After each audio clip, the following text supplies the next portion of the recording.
Olá, abençoados e abençoadas, inscritos ou meros simpatizantes, do nosso canal, o canal da Igreja Virtual Amor e Fé. Eu, Clério Cerqueira, estou aqui hoje, dia 5 de maio de 2024, exatamente às 9h30 da manhã, para fazer a introdução de uma mensagem inédita e exclusiva com o nosso inestimável e saudoso bispo do amor e da graça, Renato Suete. Posso garantir a vocês, como já havia pré-anunciado ontem, de que a mensagem de hoje está muito especial e vai tocar de fato fundo no seu coração, abençoados e abençoadas de Deus. E ainda lembrá-los, se você não é inscrito, inscreva-se no canal, ativem o sininho e assim não perderão nenhum conteúdo novo do amor e da graça de Deus com o nosso bispo Renato Suete, qual vocês só assistem, só têm acesso aqui no nosso canal da Igreja Virtual Amor e Fé, junto com vocês em todos os instantes.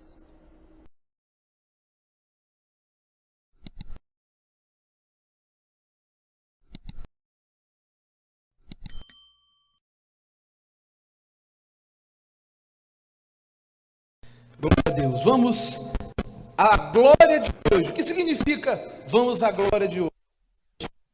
Vamos à glória de hoje significa vamos à glória que Deus tem para nos dar. Amém? Através da sua palavra. Diga assim: Senhor, eu te agradeço com todo o meu coração e com todo o meu amor por aquilo que hoje o Senhor tem para mim. Obrigado, meu Deus, pois eu sei, estou bem certo que o Senhor tem algo de muito especial para o meu coração nesta manhã. Orienta-me, fazei-me entender os teus caminhos, pois aí está. Vamos sentar e vamos cantar esta música que eu trouxe um papelzinho para você, chamado Águas Cristalinas, que a Isis Regina gravou, que é muito bonita e tem tudo a ver com a mensagem de hoje. Nós vamos falar sobre o título da mensagem: Deus trabalha em você. Deus trabalha em você. Vamos cantar Águas Cristalinas. Quem não tem essa folhinha, chegou e não recebeu, nosso irmão lá atrás não tem, pastor Kleber vai levar até você. Todos têm essa folhinha da música? É bonita a letra, viu? Isso aqui é uma verdadeira pregação. São palavras bonitas e a canção é muito linda também. Beber da tua fonte, eu vim me saciar, Senhor, nas águas cristalinas, me inundar do teu amor.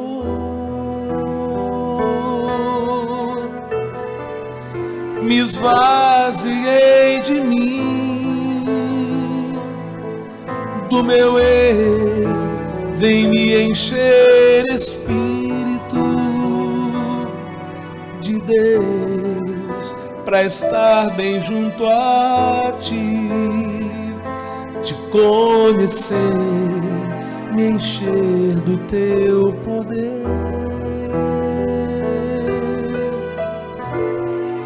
Me esvaziei de mim, do meu eu, vem me encher, Espírito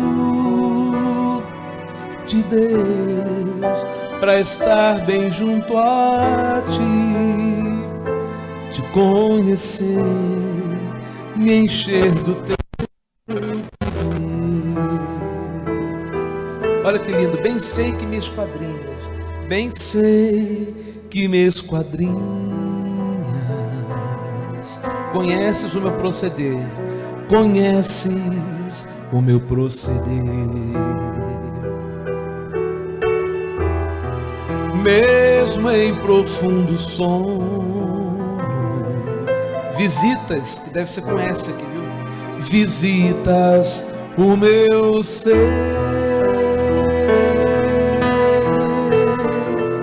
me esvaziei de mim,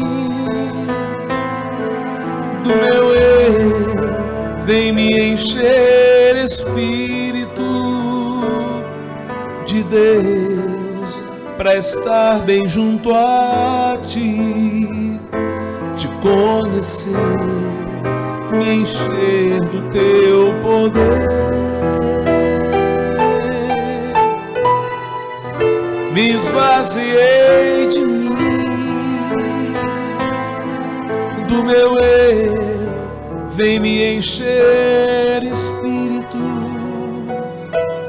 de Deus, para estar bem junto a ti, te conhecer, me encher do teu poder.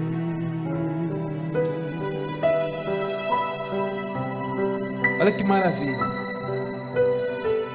No refrão dessa música diz assim: me esvaziei de mim,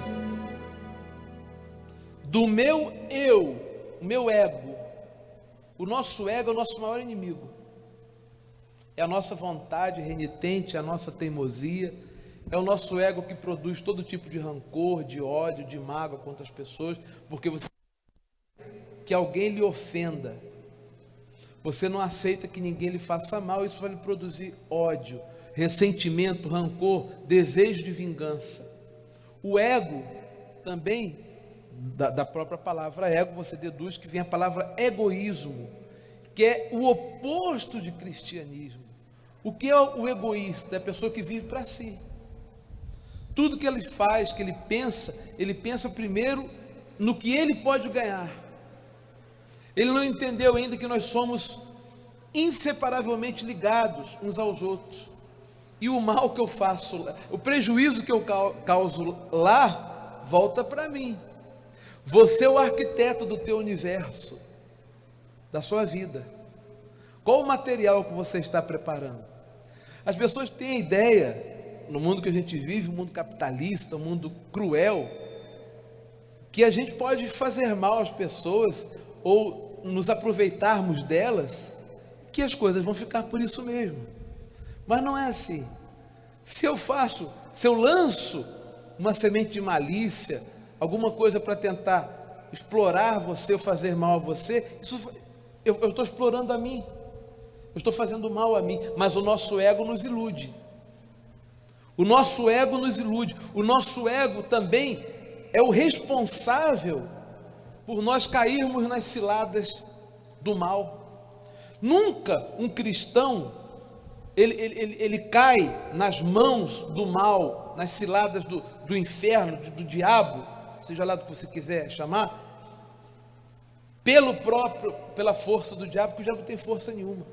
O problema é que o ego do homem é tão mesquinho, o ego do ser humano é tão separado de Deus, que quando você não se esvazia deste ego, o que vai acontecer? Você vai ser senhor da sua vida e não senhor. Deus vai ser o senhor da sua vida. Então você se torna uma presa fácil para as forças do mal agirem na sua vida. Não é que o mal vem entrando na sua vida, senão vem depois que você começa a dizer, eu sei.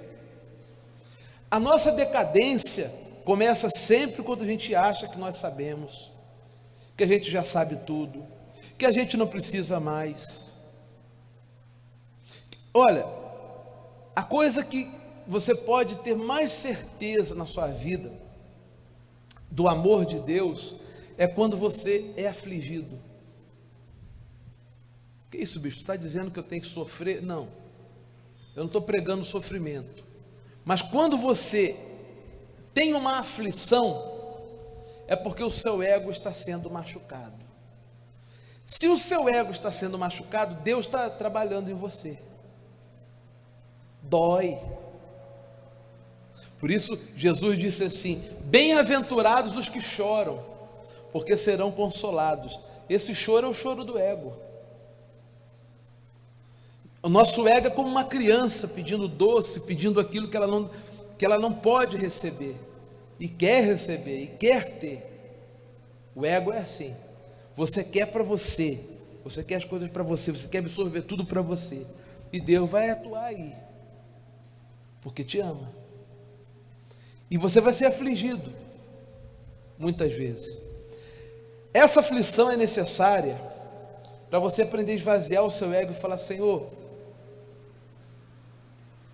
o quanto eu estava errado. Eu pensava que era humilde, mas como eu era soberbo. Você sabe que a gente se ilude, às vezes pensando que a gente é humilde? A gente fala: não, eu sou uma pessoa humilde, eu não quero nada demais para mim. Será? Vai ver lá no fundo, às vezes. Às vezes até o excesso de humildade é orgulho. Todo excesso é perigoso. Então, conforme diz a canção que nós estamos cantando, para que eu possa ser preenchido pelo Espírito de Deus e que Ele controle a minha vida e me conduza sempre em triunfo, eu tenho que me esvaziar do meu ego. Eu tenho que me esvaziar das minhas opiniões. Eu tenho que me esvaziar do meu querer, para que o querer de Deus se manifeste em minha vida. E isto é bonito de falar, e fácil, mas é difícil a beça de você viver. Porque você quer que as pessoas sejam igual você quer que elas sejam para você. Você quer que o mundo gire em torno de você. Você quer que as coisas sejam de acordo com o que você quer. E se Deus é Deus, Ele é Deus, e te ama, Ele não pode deixar você seguir nesse desvairio, querendo tudo para você, achando que o mundo tem que girar ao seu redor, que todas as coisas têm que ser para você. Então Deus tem que dar, às vezes, fazer você levar um choque, um tratamento de choque, para você acordar da sua insensatez e entender que você tem que ceder, dar mais lugar para o Espírito de Deus atuar em você. Deus trabalha em nós, meus irmãos, e principalmente aquele que Deus muito ama, Ele mais trabalha. Se você está sendo afligido, Deus está trabalhando em você, pode ter certeza, porque você ama a Deus, mas talvez você não ama ainda do jeito que Deus quer que você ame. Nós somos tão egoístas por natureza, que a gente quer amar a Deus do jeito que nós queremos amar, e Deus quer que você o ame do jeito que Ele quer ser amado. Dá para entender o que eu estou falando? Então essa música ela é linda, e me chamou a atenção, tanto que eu trouxe para a igreja, por esse, principalmente, me esvaziei de mim, do meu eu, tenho que me esvaziar. Vem me encher, Espírito de Deus. Deus só pode nos encher, preencher nossa vida, quando nós nos esvaziamos do nosso querer, gente, da nossa vontade. Jesus foi tão claro, Jesus falou: aquele que quiser me seguir, não tiver atitude para largar tudo, largar a família, largar dinheiro, largar bens, por minha causa, não é digno de mim. Tem que haver uma mortificação do nosso eu, como disse o apóstolo Paulo: estou crucificado com Cristo, de maneira que já não sou eu mais quem vive, mas Cristo vive em mim. Paulo teve que ser muito afligido para destruir aquele ego. A vida do apóstolo Paulo é um exemplo. Paulo era um homem culto, Paulo era um fariseu, quer dizer, um religioso respeitado na sua época, um fariseu de grande linhagem. Ele mesmo dizia: eu sou hebreu de hebreus. Ele era raça pura, sangue puro, fariseu, zeloso da lei. E no entanto, foi um homem que Deus mais usou, mas para Deus poder usar, Deus teve que quebrar aquele ego. Deus teve que fazer Paulo aprender a ser feliz, como ele disse em Filipenses, na pobreza e na abundância. A gente é muito feliz na abundância, na pobreza a gente às vezes, na escassez a gente não encontra felicidade. Paulo foi trabalhado por Deus. Quem sabe que Deus não está trabalhando em você? Você chora, você reclama, você entra em depressão, você fica triste, etc e tal. mas Deus está trabalhando. Deus quer mostrar uma coisa para você e você não está conseguindo enxergar.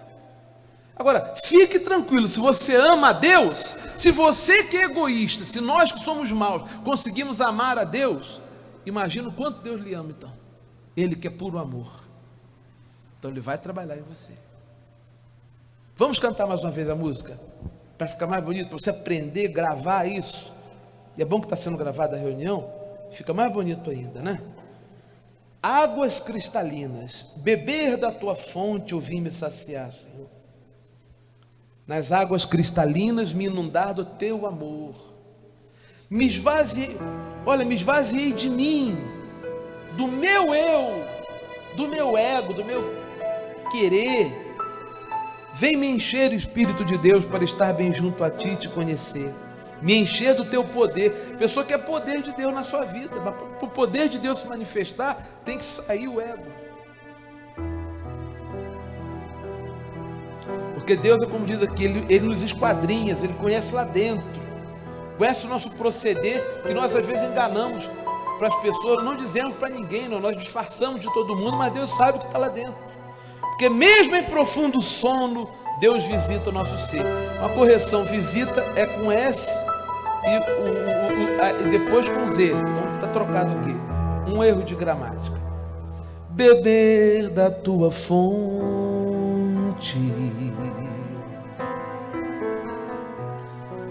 eu vim me saciar, Senhor.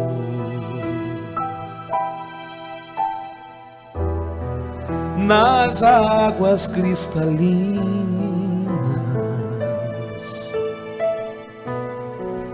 me inundar do teu amor. Me esvaziei de mim, do meu eu, vem me encher, Espírito de Deus, para estar bem junto a ti, te conhecer, me encher do teu poder.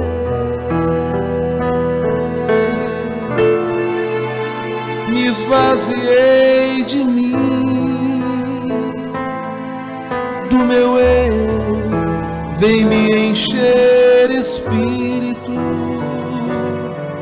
de Deus, para estar bem junto a ti, te conhecer, me encher do teu poder. Bem sei que me esquadrinhas, conheces o meu proceder. Mesmo em profundo sono, visitas o meu ser. Esvaziei de mim, do meu eu, vem me encher, Espírito de Deus, para estar bem junto a ti, te conhecer, me encher do teu poder. Me esvaziei de mim, do meu eu, vem me encher, Espírito de Deus, para estar bem junto a ti, te conhecer, me encher do teu poder. Amém. Abra sua Bíblia no Salmo 119. Salmo 119. Aliás, você sabe que é o maior salmo de todos os salmos, é o Salmo 119. Eu costumava brincar que as pessoas gostam de fazer oração antes de almoçar, não é? De jantar, Eu falava assim, quando eu brincava com os obreiros, quando eu comecei como pastor, eu falava assim: olha, antes de você almoçar, tem que ler o Salmo 119 todo, e depois fazer uma oração. O Salmo 119 tem, deixa eu ver aqui, 176 versículos.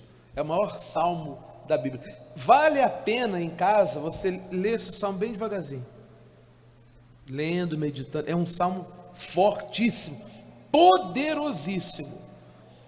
É um salmo de Davi, não é? Eu quero que você preste atenção aqui no versículo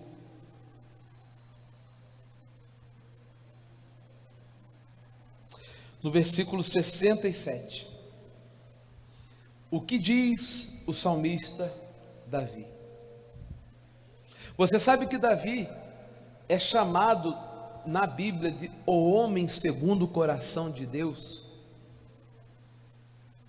Não é pouca coisa, é o maior mérito que um homem pode ter, ser chamado de um homem segundo o coração de Deus. E ele disse assim no Salmo 119, versículo 67, ele disse: antes de ser afligido, andava errado, mas agora guardo a tua palavra. Tu és bom e fazes o bem, ensina-me os teus decretos. Os soberbos têm forjado mentiras contra mim, não obstante, eu guardo de todo o coração os teus preceitos. Tornou-se-lhes o coração insensível, como se fosse de sebo, mas eu me comprazo na tua lei. Versículo 71. Olha o que ele diz: foi-me bom ter eu passado pela aflição, para que aprendesse os teus decretos. Então você vê que Davi, ele diz assim: olha, eu não sabia nada, eu pensava que conhecia. Quando ele fala lei, decreto, ele diz a vontade de Deus, né? Ele pensava que conhecia a vontade de Deus, ele pensava que entendia a vontade do Senhor, ou que às vezes até estava fazendo e cumprindo muito bem a sua parte, mas ele disse: nada, enquanto eu não fui afligido, enquanto eu não sofri, enquanto eu não senti o sofrimento, eu não sabia nada das coisas de Deus, eu nada sabia. E ele chega a ponto de dizer: foi bom eu ter passado pela aflição, para que aprendesse os teus decretos. Deixa eu situar para você, mais ou menos, como é que Davi escreve este salmo. Davi escreveu este salmo baseado numa experiência de grande sofrimento que ele teve. Davi, ele tem uma ascensão meteórica, porque ele era uma criança. Vamos recapitular um pouquinho a história de Davi, porque se é alguém que vale a pena a gente falar sempre, e tem coisa para falar sobre, para nós aprendermos, é Davi. Davi, ele era um menino, mas cheio do Espírito de Deus.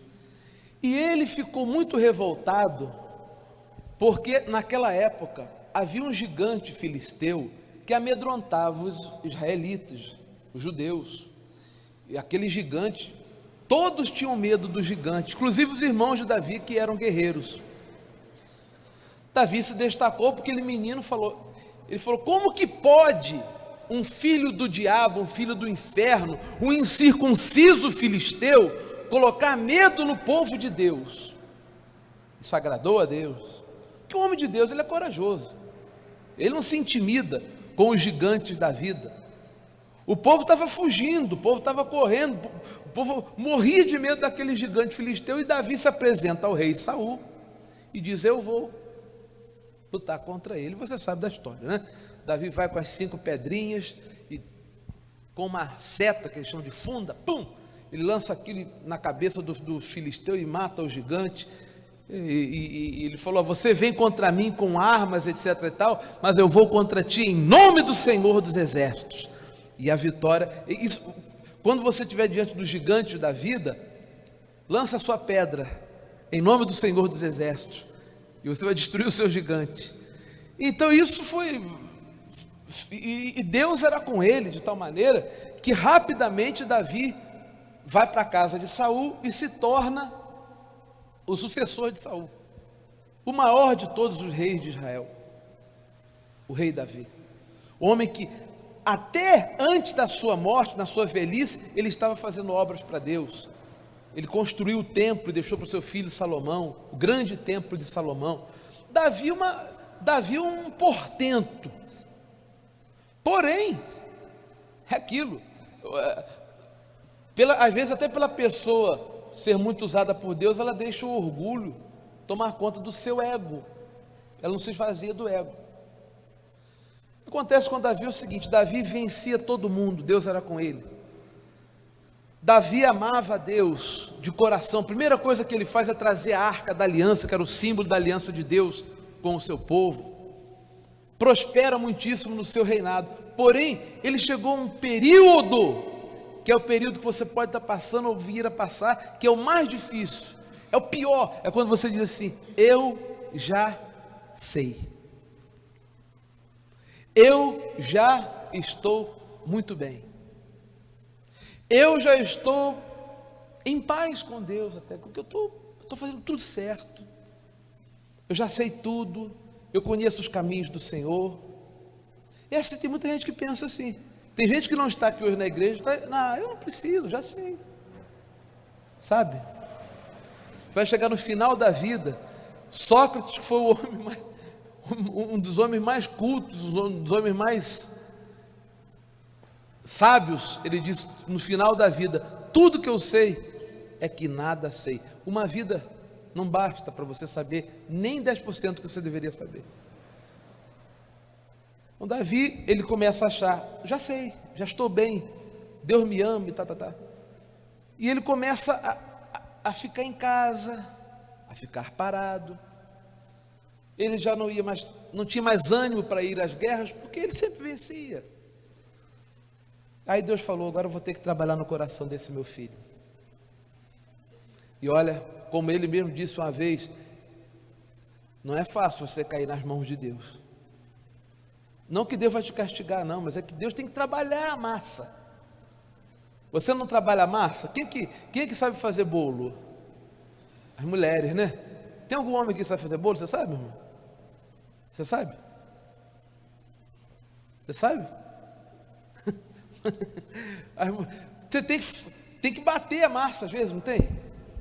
Eu estou falando aqui, não tem? Tem que bater, essa coisa toda. E nós somos a massa de Deus. Deus não é oleiro. E tem que trabalhar.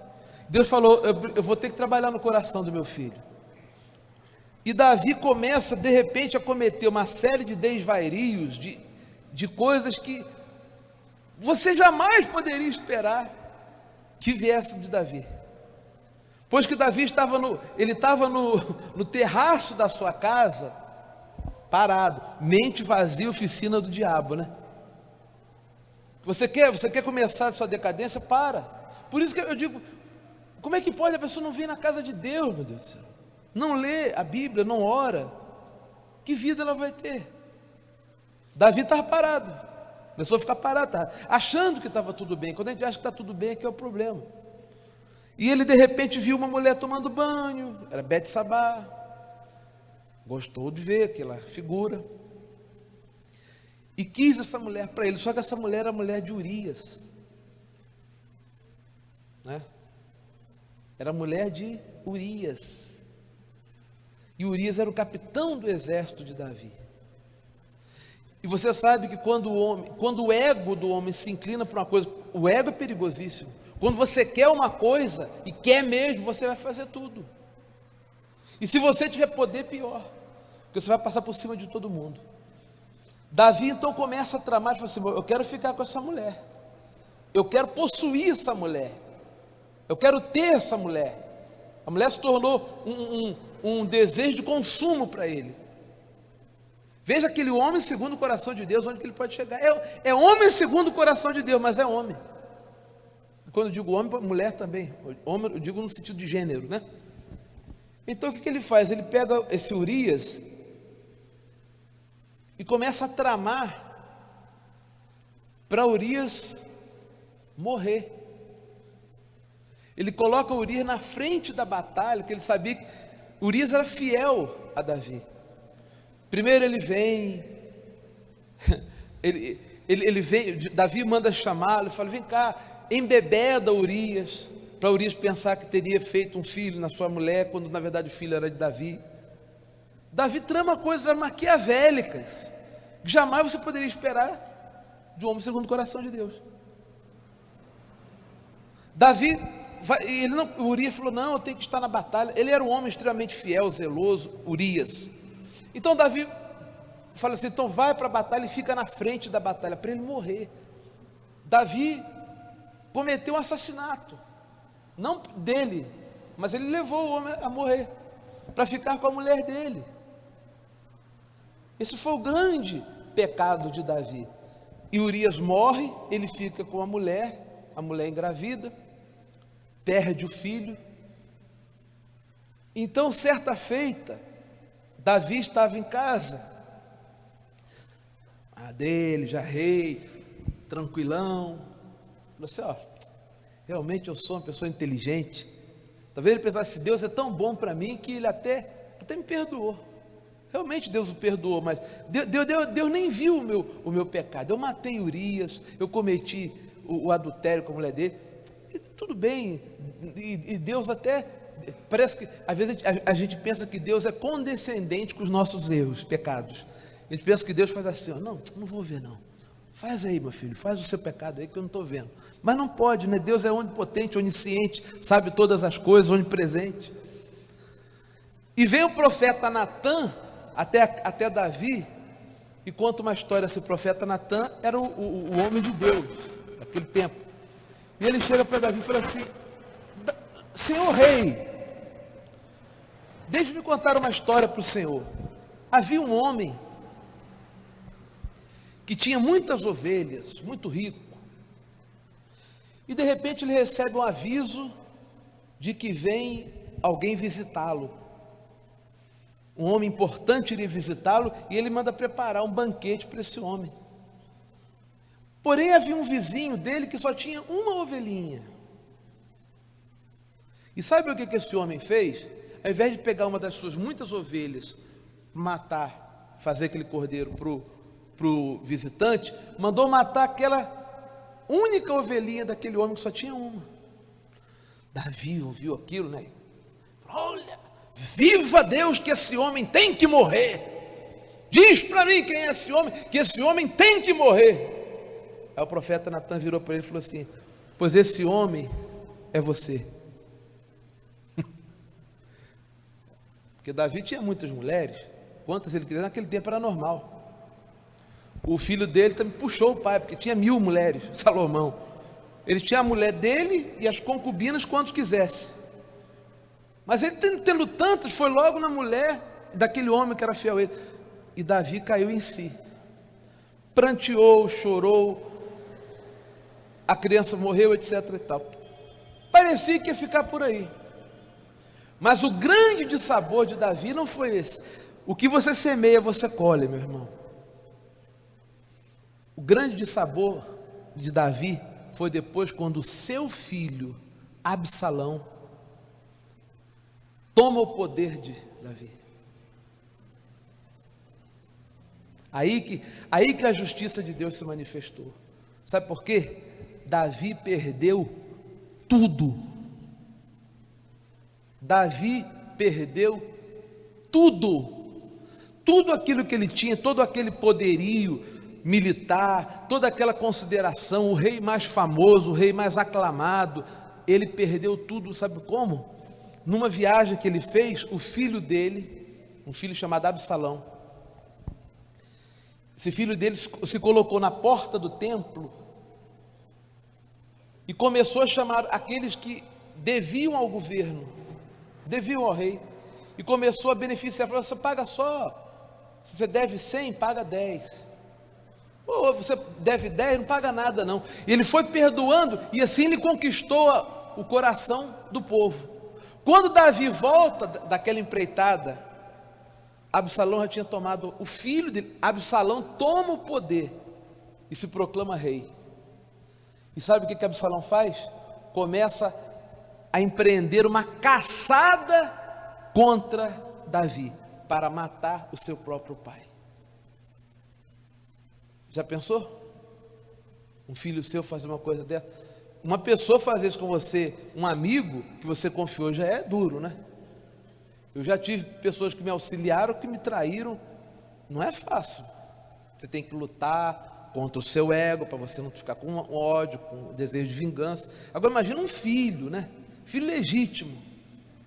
Absalão tenta matar Davi de tanta... Olha, e o povo todo contra ele. Porque tem pessoas que elas vão para aquele que dá mais para elas.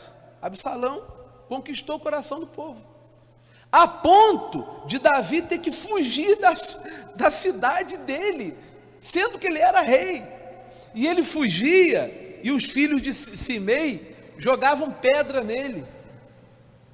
E até uma passagem muito interessante, porque quando ele saiu, havia uns 10 homens que foram fiéis a Davi, ficaram com ele, o resto todo contra. E Absalão tentando matar Davi. E ele ia fugindo e jogavam pedra nele. E os filhos de Zeruia, que eram homens valentes de guerra, que estavam com Davi, falaram, vamos matar esse homem.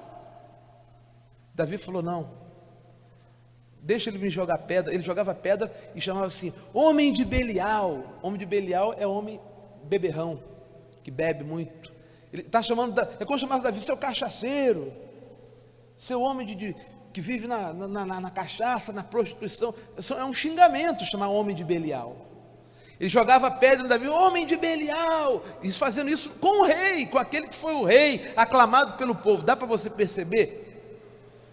Aí Davi, os amigos de Davi falaram, vamos matar esse homem que está jogando pedra no rei, que isso? Ele falou, não, se ele está jogando pedra, é porque Deus está permitindo, deve ser porque eu fiz alguma coisa errada. Davi sabia. Antes de você atacar quem está jogando pedra em você, vê se essas pedras não vêm indiretamente até da mão de Deus, como repreensão a você. Fantástico isso, né? Davi falou, pode ser que eu tenha pecado, né? Ele sabia que pecou mesmo. E Davi perde o reino e passa a ser caçado que nem um animal. Perdeu tudo. Aí Davi, de repente, a justiça de Deus é sempre... Um dia Absalão começa a ficar louco, porque ele já era louco, para fazer isso com o pai, e Absalão morre. Absalão teve uma morte muito estúpida, porque ele vinha a cavalo, ele passou por uma árvore, e a cabeça dele foi cortada, a cabeça de Absalão. Ele morre, e depois Davi volta e assume o governo outra vez. Inclusive, tem um detalhe muito interessante, que é quando Davi volta e começa a chorar pela morte do seu filho. Aí aqueles que ficaram com Davi falaram, como que o senhor está chorando pela morte desse infeliz? Ele falou, mas é meu filho. Eu não queria que ele morresse, eu não queria que ele tivesse essa morte. Mas o que eu quero chamar a atenção para você, é por isso que Davi escreveu aquilo ali. Com certeza, depois que Davi voltou para o seu reino, ele se tornou muito melhor. Ele já era um homem experiente, ele sabia que com Deus não se brinca, porque às vezes nós pensamos que com Deus se pode brincar. Tem gente que brinca com Deus, que é uma coisa. Eu estava conversando eu sempre que eu posso, eu estou na internet, eu converso com um pastor, um jovem homem de Deus, que eu aprecio muito, que está na nossa igreja lá em Alcântara, no Rio, que é o Bruno, pastor Bruno Johnson, que ele é músico, também é um bom pastor. Ele estava me contando, bicho, que coisa engraçada. Pessoas aqui na igreja vieram, assim, tiveram curas maravilhosas. Ele estava me contando, prosperidade. Sabe aquela pessoa que chega assim, ó, pastor, ora por mim que eu preciso disso, daquilo. Depois que elas receberam, elas foram embora. Eu pedi que elas viessem só para dar o testemunho. Nunca mais apareceu. Ele estava me contando pessoa por pessoa. E como ele é jovem, eu me senti no dever, né? Esse meu dever, minha função, de falar, meu filho, é assim mesmo. Porque se o pastor não tiver cuidado, o pastor ele morre. Se o pastor não entender que o coração do homem é assim mesmo, apesar que a gente nunca vai se conformar com isso, o pastor morre. Porque o que nós vemos aqui você não sabe. Tem pessoas que chegam na igreja, elas pedem para a gente orar, a gente ora, e não é o problema que a gente sofre, não é por causa de nós, é de ver como que essa pessoa se relaciona com Deus. Nós conhecemos quanto. Você pode perguntar a qualquer homem de Deus, pessoa que chega e fala assim, ora por mim para eu conseguir isso, aquilo e tal. Você ora, a pessoa consegue, ela some, desaparece. Ele, bispo, teve uma senhora que foi curada de câncer, eu pedi para vir para dar o testemunho, outra pessoa que não sei o que, outro perdeu o familiar não sei quantos anos, eu só queria um testemunho. Mas nem para dar o testemunho a pessoa volta. Mas vem cá, quando Jesus curou os 10 leprosos, quantos voltaram para agradecer? Não é. É assim. Então eu estava passando, eu senti que ele estava um pouco abatido, que se abate. Né? O homem de Deus, ele trabalha, ele fica feliz com os frutos. Se você me dá um testemunho, que a gente está orando por uma coisa que você quer e acontece, eu vou me sentir feliz. Deus ouviu, a sua felicidade é a minha felicidade. É minha felicidade, a sua tristeza é minha tristeza. Por isso vamos lutar juntos. Então ele está me contando que o homem é assim. As pessoas brincam de Deus. Davi, quando voltou, com certeza ele não brincava mais com Deus. Tanto que quando ele volta, ele já é mais maduro e ele pensa assim, eu quero é construir o templo do Senhor, porque eu moro em casa de cedros, e não há um templo para o Senhor, só havia tabernáculo naquela época, né? E foi quando Davi intenta construir o grande templo que Salomão leva a cabo e termina. Ele volta melhor, mas agora você entende o que disse Davi. Essa palavra, essa mensagem de hoje é uma mensagem de consolo, de força para você não esmorecer. Se você não se esvaziar do teu eu, do teu ego, você não pode ser preenchido pelo Espírito de Deus, e isso dói, muitas vezes. Por isso Davi disse aqui, ó, foi bom, versículo 71, foi bom eu ter passado pela aflição. Geralmente você só descobre isso depois. Foi bom eu ter passado pela aflição, para que aprendesse os teus decretos. Uma pessoa às vezes vem, bispo, eu saí da igreja, minha vida, ó, não é por causa da nossa igreja que a pessoa saiu da presença de Deus, sabe? Eu não sou estúpido de dizer que essa pessoa sair deste recinto aqui, que só este recinto aqui, não é isso, né, gente? Porque a pessoa, ela sai da igreja e sai da presença de Deus. Aí vem, não, minha vida foi destruída, mas foi bom, não foi? O que é melhor? Você sai da presença de Deus e sofre e volta para o Senhor, ou você sai da presença de Deus, sofre e morre por lá mesmo sem Deus? Se Deus lhe ama, Ele vai ter que permitir você passar por aflições. E você fica nervoso, você fica nervosinho, você dá chute, você dá soco, você xinga, você... meu Deus, até xinguei, mas está xingado a mim, mas Deus sabe que eu não estou aguentando mais, eu estou estourado, eu estou explodindo, e... Fica nervosinho, dá chute no pobre do cachorro da sua casa, no gato. Mas você vai ter que passar por isso, meu bem. Se você tem que passar por isso, você vai ter que passar. Enquanto você está insatisfeito, você é um cristão, Jesus lhe ama, você recebeu Jesus na sua vida, você está insatisfeito, tem alguma coisa que não está legal, está tudo dando errado, tem alguma coisa errada e o erro não está com Deus. O erro não está com Deus. Deus está trabalhando em você e dê graças a Deus. Dê graças a Deus. Quando você de repente está lá, como que pode? Depois você vai ver. Como é que pode? Como que pode? Eu estou passando por isso, e não sei o que, e por isso é que eu estou irado mesmo. Não era para estar. Não era para estar irado. Não era para estar nervoso. Não era para estar assim, não. Mas você tem que passar por essa aflição. Porque Davi diz, foi bom ter passado pela aflição. Imagina você ser um rei, com tudo a seus pés, e de repente se tornar um fugitivo, pelo próprio filho, querendo matar. Davi quase morre. O próprio filho toma o poder, toma o dinheiro, toma tudo do pai, e ainda sai em caçada, como se Davi fosse um bicho. Perdeu tudo, mas depois Deus trouxe de volta, porque ele manteve uma sinceridade. Mas se Davi não passa por isso, ele ia achar que Deus era um Deus o quê? Um Deus conivente com o erro dele. Veja se você me compreende. Deus nunca vai ser conivente dos seus pecados. Ele é seu amigo, ele é seu pai, mas ele não vai dizer sim para os seus erros. O erro que você cometeu, Deus não vai ficar, não, vou quebrar o teu galho. Deus não vai, Deus não é pistolão. Deus não é pistolão. Deus não é o quebra-galho.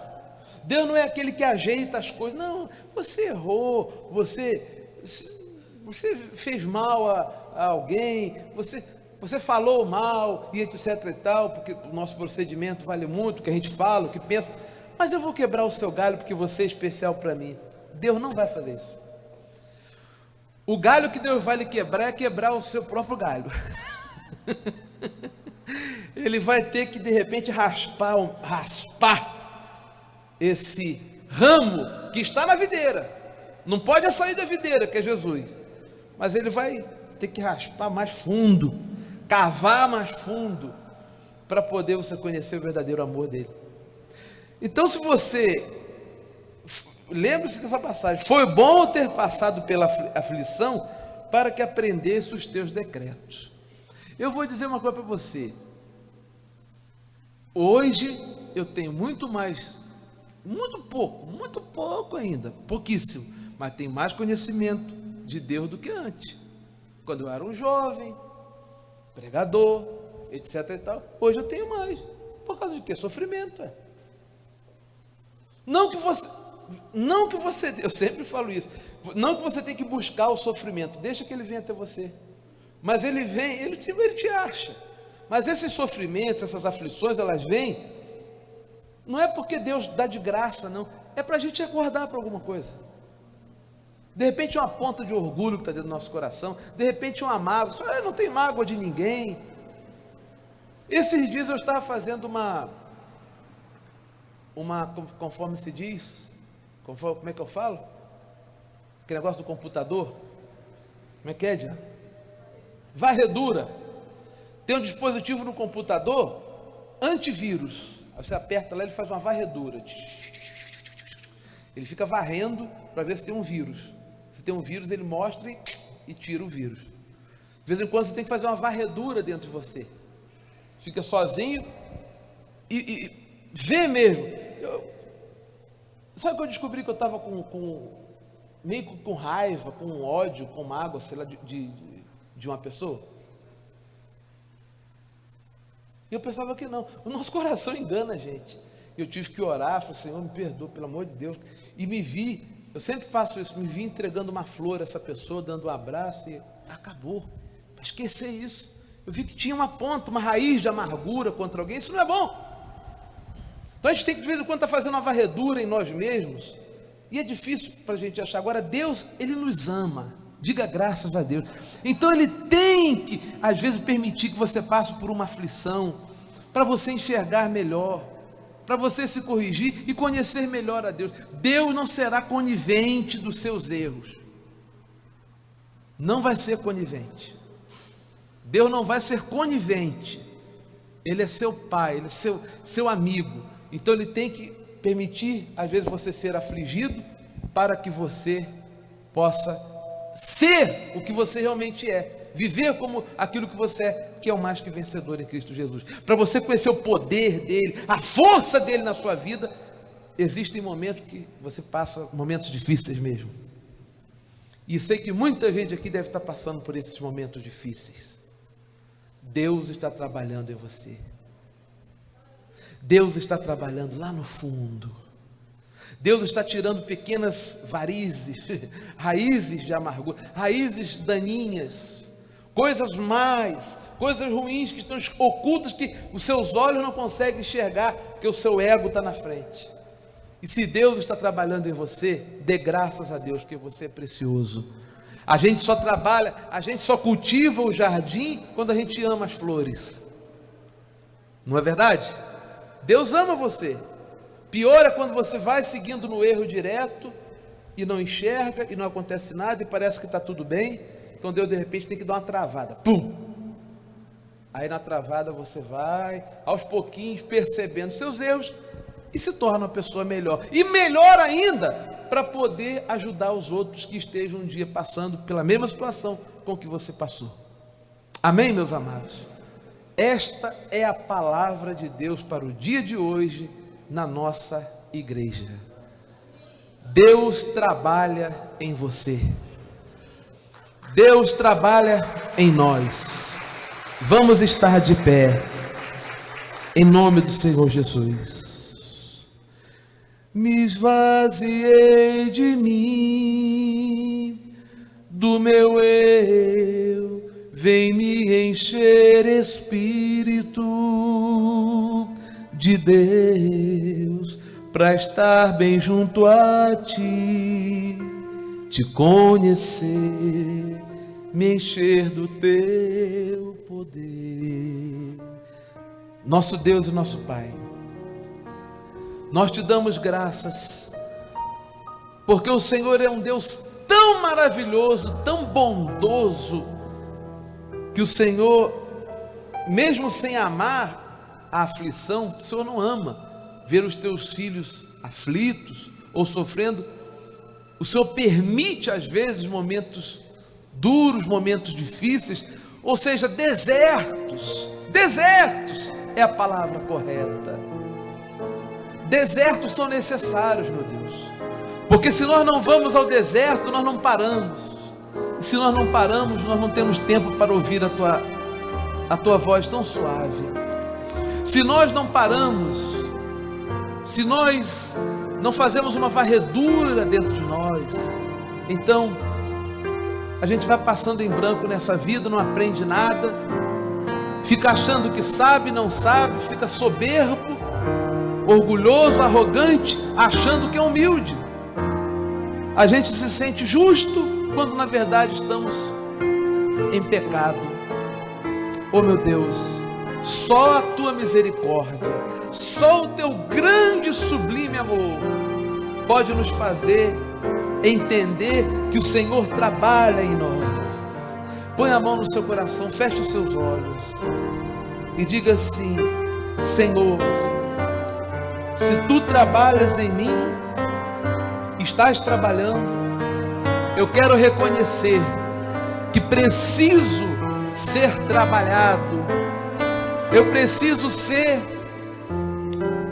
amoldoado à tua vontade, porque tu és o Deus que me ama, e a aflição é passageira, para que eu desperte para a tua vontade. Eu quero nesta manhã beber da tua fonte, eu quero beber desta fonte que é o Espírito Santo, pois Ele me dá consolo e compreensão da vontade de Deus para a minha vida. Eu quero que você feche os seus olhos e sinta o que Deus tem agora para falar com você, que é muito mais do que as minhas palavras. Algo particular que Deus tem para você. algo particular que Deus tem para aqueles que o amam. Uma coisa pessoal que não é para você contar para ninguém, mas que Deus quer falar com você e dizer: filho, eu te amo. Só estou querendo lhe mostrar isso. Beber da tua fonte. Fala, Deus, ao coração dos teus filhos. Eu vim me saciar, Senhor, nas águas cristalinas,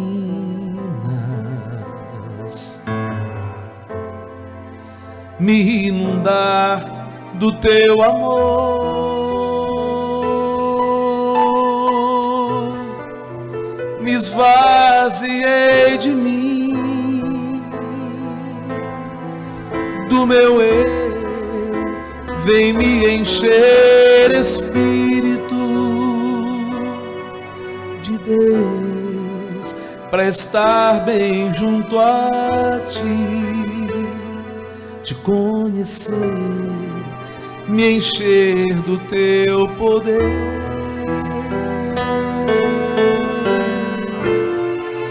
Me esvaziei de mim, do meu eu, vem me encher, Espírito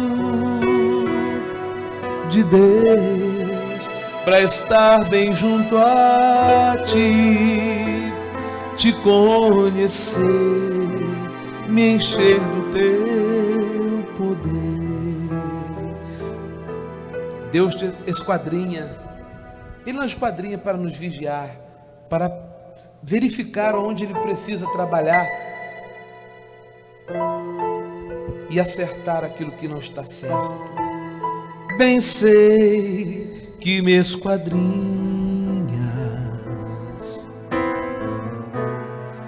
conheces o meu proceder,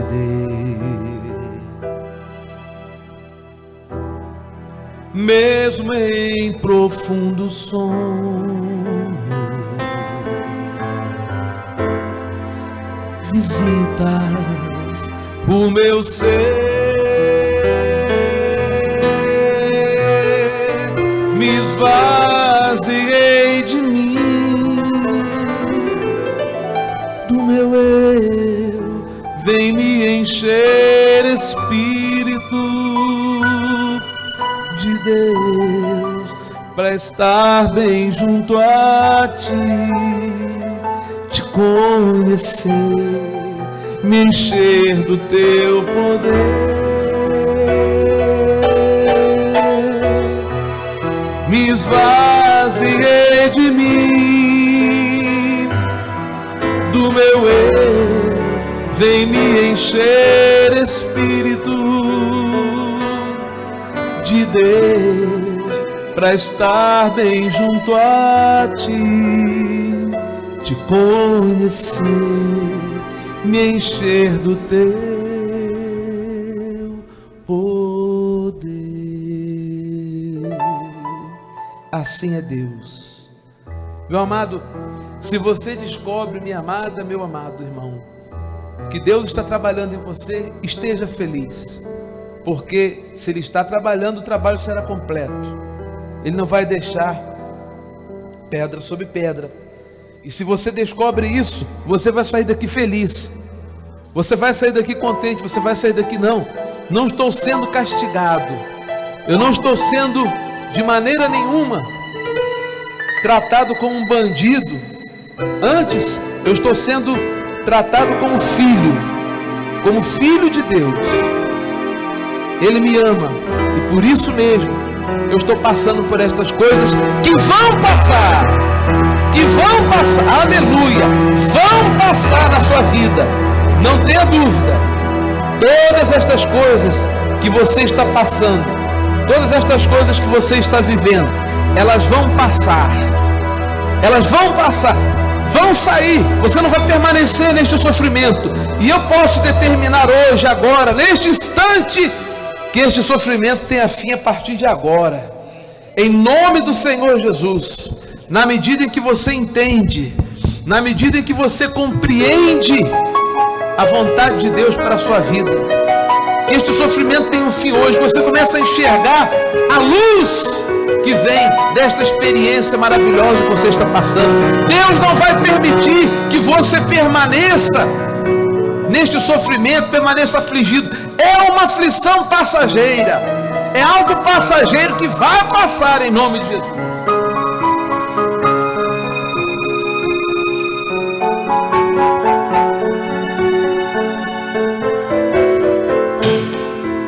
Eu quero dizer para você, há uma canção que diz: o meu coração tem ouvido o Senhor dizer, vem falar comigo, filho meu. Deus está dizendo isso: filho, você precisa falar comigo. Vem estar próximo de mim. Vem estar perto, mais perto de mim. Eu te quero mais perto. Eu te quero mais perto de mim. Eu quero você mais perto de mim, meu filho. É assim que eu te quero. Aleluia. Glórias a Deus.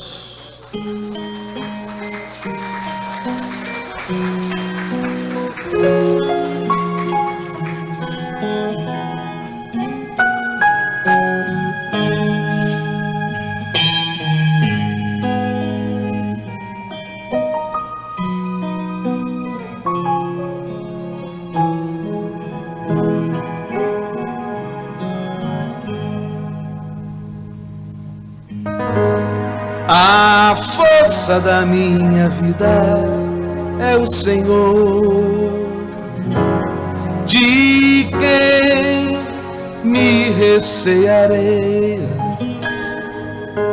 Se uma guerra contra mim se levantar, ainda assim nele eu confiarei. A força da minha vida é o Senhor, de quem me recearei. Se uma guerra contra mim se levantar, ainda assim nele eu confiarei.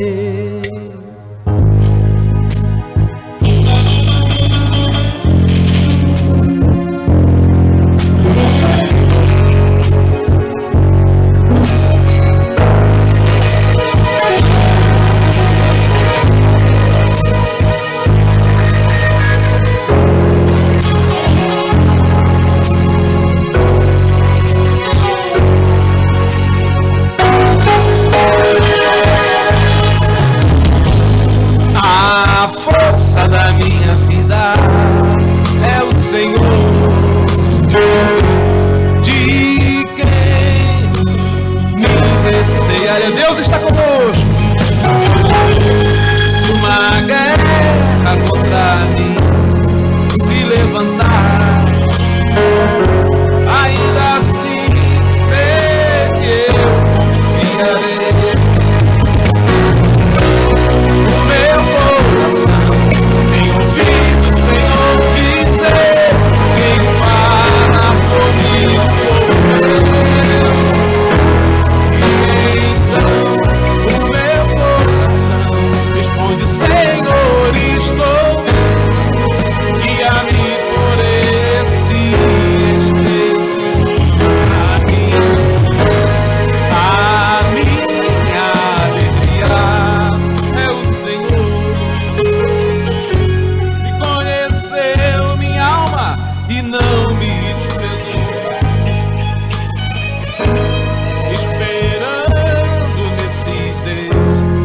fortalecerá. Vencerei até que for mais forte do que eu. O meu coração tem ouvido o Senhor dizer, vem falar comigo por ele. O meu coração responde, Senhor, estou indo, guia-me por esse estreito caminho.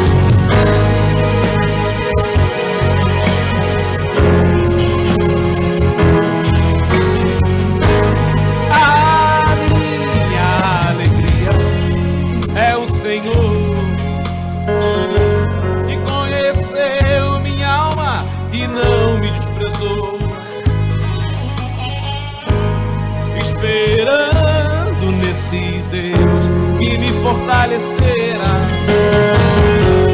Vencerei até o que for mais forte do que eu.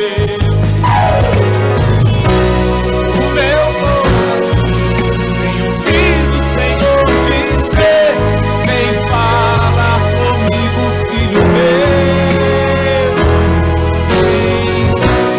O meu coração responde: Senhor, estou guia-me por esse estreito caminho.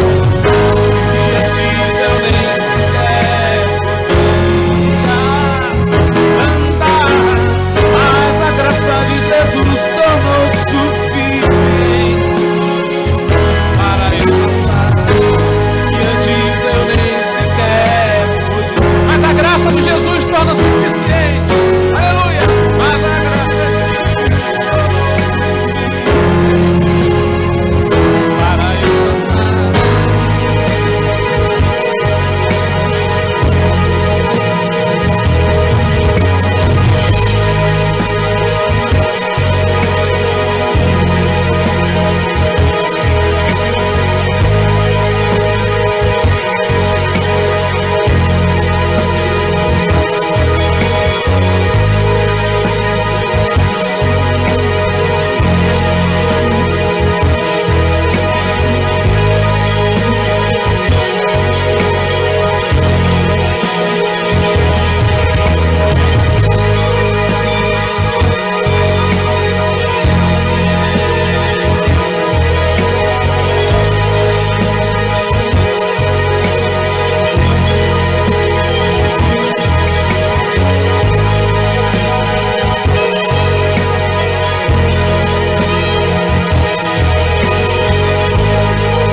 Minha alegria é o Senhor, que conheceu minha alma e não me desprezou, esperando nesse Deus que me fortalecerá, esperando nesse Deus que me fortalecerá. Vencerei até o meu ego, que for mais forte do que eu. O meu coração tem ouvido o Senhor dizer: vem falar comigo, povo meu. E então o meu coração responde: Senhor, estou indo, guia-me por esse estreito caminho estreito, a porta estreita. Antes eu não podia passar, mas pela graça de Jesus nós somos salvos, abençoados, protegidos e perdoados. Levanta hoje o teu povo, Senhor. Levanta hoje aquele que estava sofrendo, que estava caído. Venha fazer-nos entender que o Senhor, meu Pai, levanta aquele que está caído. O Senhor às vezes trata da gente, parece que é ruim, mas o Senhor nos levanta após, e a glória da última casa será maior do que a primeira. Diga graças a Deus. Diga: a glória da última casa será maior que a primeira. O meu último estado será sempre maior, será sempre melhor do que o primeiro. Glórias ao Senhor. Pense nisso.